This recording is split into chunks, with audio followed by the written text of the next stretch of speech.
À côté des mythiques soldats de plomb, d'autres plus surprenants, comme les Playmobil. En tout, 1870 figurines se battent pour raconter la guerre de 1870.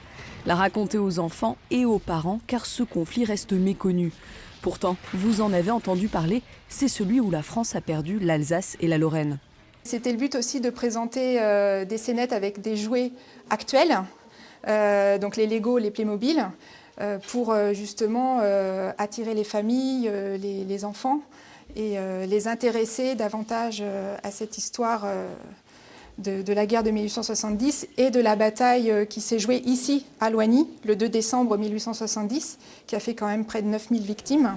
Parmi les mises en scène de cette bataille de Loigny, en Eure-et-Loire, celle en Lego, qu'a en partie fabriqué Rodolphe, venu ce jour-là animer un atelier en complément de l'exposition.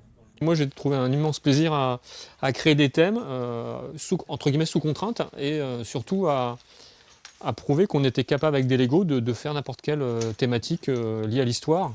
La preuve avec Sacha, lui a choisi de créer une espèce de Bastide bien plus ancienne que 1870, mais toujours liée à l'histoire. Ça n'a peut-être pas un grand rapport avec cette guerre, mais ça a servi pour les Romains. Là, c'est plus compliqué, hein, tu sais. Je sais pas comment tu ferais. Bah, faut essayer. Pas de contrainte d'âge, de temps ni de thème. L'idée est de laisser aller sa créativité avec l'espoir que cet atelier, cette exposition marque les esprits pour ne pas oublier et surtout ne pas répéter ces massacres du passé.